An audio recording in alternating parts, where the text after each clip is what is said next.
Salutations friends, welcome back to my channel. Today we are reviewing Amouage Sunshine Woman. This is a favorite from the house and a lot of people sing this fragrance praises, and rightfully so. And today I'm going to be reviewing it for you guys. So if you'd like to know what I think, then keep watching. First things first, I purchased this. I did just recently purchase this last month. This is a fragrance though that has been on my radar for years. I know Delicious Delights. She's the first person, to be perfectly honest, that put this fragrance on my radar. And then I remember talking about this scent with Tina, the Critical Vertigo. She gave me a very generous decant of this scent. And I remember wearing it and being in love with it for years. I would purchase samples and decants of it whenever I could get my hands on it. And I finally purchased a bottle of this fragrance. So here we go. Now, Amouage Sunshine is definitely one of the fragrances from the house that almost has a cult-like following, especially for people who love gourmands, love florals, love fragrances that have this kind of beautiful, kind of perfectly blended balance of something that is both sophisticated, sweet, mature, and elegant, and something delicious and playful and flirty. And what I like about Amouage Sunshine Woman is that I like how it's brought together by two specific notes, which is the tobacco and the osmanthus. So the notes in here, at least the most predominant notes on my skin, you have blackcurrant, there's also Davana, osmanthus, you have jasmine, you've got some almond in there, some vanilla, some patchouli, and obviously as well some gorgeous tobacco. A variety of other notes in there too. As with most Amouage fragrances, there's usually a plethora of notes that come together. But what I find is a lot of the fruits and the florals and these beautiful aromatics and base notes come together to create something that I like to view as a delicious pastry. So on my skin, a lot of times tobacco notes don't work well. And if I find a fragrance where a tobacco works well, it instantly gets skyrocketed as a fragrance that is one of my favorites. I love tobacco on other people, but on me it doesn't work. Sometimes it pulls a little bit too barbecue saucy. What I like about the tobacco in Amouage is it's very, very dry. And mixed with this osmanthus, which is this beautiful kind of very dry, kind of broomy note, it works to very well kind of mimic and almost kind of emulate the pastry crust of a pastry. Not that it smells like pastry, but if you're thinking about the components of a piece of pastry, so not just the texture when you bite into it, but the flavors. Something dry, something crisp, something maybe a little bit salty. I like the aromatic dry broominess that those come together. So then you also possibly have the outside that has the almond. The almond in here isn't so much of a marzipan almond, it's more of a nutty almond, but it does have kind of like an almond flavoring to it, like if somebody had a very high quality almond extract. So you have a little bit of an almond nuttiness and a little bit of that deep almond flavoring. Not like a cheap, overtly alcoholic almond extract, but a very high quality one used in very fine pastries. And marzipan-like almond notes can be too sweet. And I feel like if this was more of a sweet almond, or even if it was more of a bitter almond, I feel like it would ruin the balance.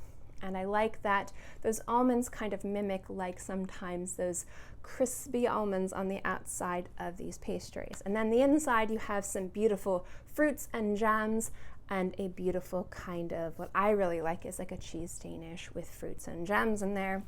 And you get the creaminess from the vanilla, and also the florals work beautifully.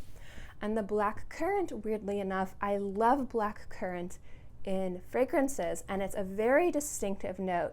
But blackcurrant has this very unique idea in my mind. I don't know why. I might be the only one. I probably am the only one. A lot of you guys are going to be like, what are you talking about?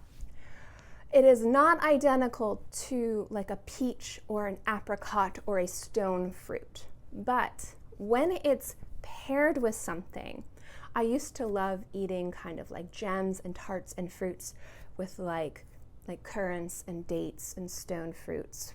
And so the flavoring of those, like my palate, like my olfactive palate, the smell and the taste, I'm reminded of peaches and apricots and other stone fruits. And so like when I smell a blackcurrant that almost has this overtly sweet, less tang to it that I would expect from a blackcurrant, I'm kind of reminded of something more peachy, more apricot-y, more fruity than just a kind of red berry or a deep berry. And I love that because that adds a little bit of sunshininess to this fragrance. So I'm not saying that this smells like a pastry, but I like how the different components of this fragrance, the composition, the formula of this fragrance kind of comes together like a pastry. And if you've ever had one of those like kind of like earth-changing pastries where you look at it and you're like, this isn't going to be, it's going to be delicious, and then you eat it and you're like, oh my goodness, this is what life's all about. And obviously if you see how round I am, you understand where I'm coming from. That's what I mean. This has the balance, the beautiful kind of perfectly blended just formula. The composition of this is stunning. So it has a brightness to it without being like a sparkling citrusy bomb. And I love those fragrances, they're fantastic. But I love it when fragrances can achieve that without your stereotypical citrusy bomb. I like fragrances that are gourmands, especially when they utilize florals and fruits and different types of aromatics to kind of emulate something beautiful and robust and aromatic. And with the tobacco and with the osmanthus, that dryness really kind of helps soften and cut through the vanilla and cut through some of these fruits and florals and makes them less super sweet, less indolic, less heavy. It makes them lighter, and it adds to the brightness of this fragrance, almost like a citrus or a lemon zest in a kind of pastry like this that helps it have a little bit of a clarity to it, which is really quite gorgeous. And I love that the blackcurrant in here with the sweetness kind of mimics more than just what you would expect from a blackcurrant. I love how the florals in here are gorgeous and upfront, but they do not overpower. And it's easy for tobaccos, it's easy for vanilla, it's easy for patchouli, it's easy for all of these notes to overpower. And instead they come together in something very well blended, very meticulously crafted into something that's delicious, bright, and beautiful, that is not stereotypically what you would expect a gourmand, bright fragrance to be. Most people would expect something that's more of a lemon pound cake, maybe a sandwich cookie. And I like the fact that this is a more well-articulated, higher-end dessert, something that has more thought put into all the components rather than just what you would expect to be put into something that has florals and vanillas and fruits to create something that's supposed to be something sweet and bright and playful. And I think it's done effortlessly well, but this was not effortless to be put together. There was a lot of thought put into this fragrance, and you can smell it, and it's gorgeous. And even though I find this fragrance to be very complex, very beautiful, very nuanced, very sexy, very super delicious, I also think that this is probably from the house one of the more safer blind buys.